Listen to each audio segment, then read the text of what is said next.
નમસ્કાર વિદ્યાર્થી મિત્રો, હું છું જલા જયેન્દ્ર અને તમે જોઈ રહ્યા છો ગુજરાતી એજ્યુકેશન. વિદ્યાર્થી મિત્રો, આજે હું તમને ધોરણ 7 વિશે કમ્પ્યુટર પરિચય દ્વિતીય સત્ર મૂલ્યાંકન 2023 અને 24નું પ્રશ્નપત્ર સમજાવી રહ્યો છું. વિદ્યાર્થી મિત્રો, આ પેપર તમારે કુલ 40 માર્કનું રહેશે અને તેનો સમય 2 કલાકનો રહેશે. તો પ્રશ્ન 1, કૌંસમાં આપેલા શબ્દોમાંથી યોગ્ય શબ્દ પસંદ કરી ખાલી જગ્યા પૂરો. વિદ્યાર્થી મિત્રો, પ્રશ્ન 1 તમારે 20 માર્ક્સનો રહેશે. તો વિદ્યાર્થી મિત્રો, તમે જોઈ શકો છો ખાલી જગ્યાઓ. વિદ્યાર્થી મિત્રો, અહીંયા હું એક પણ પ્રશ્ન કે ખાલી જગ્યાનું વાંચન નથી કરતો, ડાયરેક્ટલી તમારે જાતે જોઈને લખવું પડશે. તો તમે જોઈ શકો છો ખાલી જગ્યાઓ. જે વિદ્યાર્થી મિત્રોને લખવાની સ્પીડ નથી એ સ્ક્રીનશોટ પાડીને પછી શાંતિથી સારાક્ષર લખી શકે છે.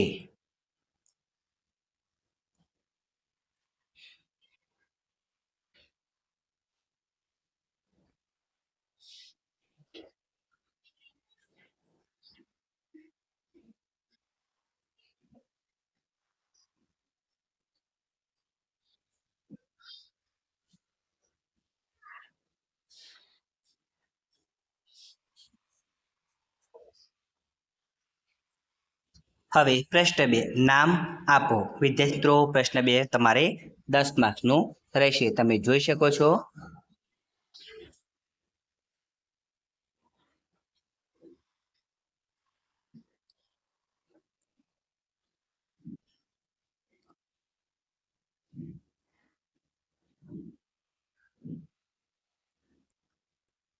હવે પ્રશ્ન 3, નીચેના પ્રતીકોના નામ અને ઉપયોગ લખો. પ્રશ્ન 3 તમારે 10 માર્કનો રહેશે. તમે જોઈ શકો છો.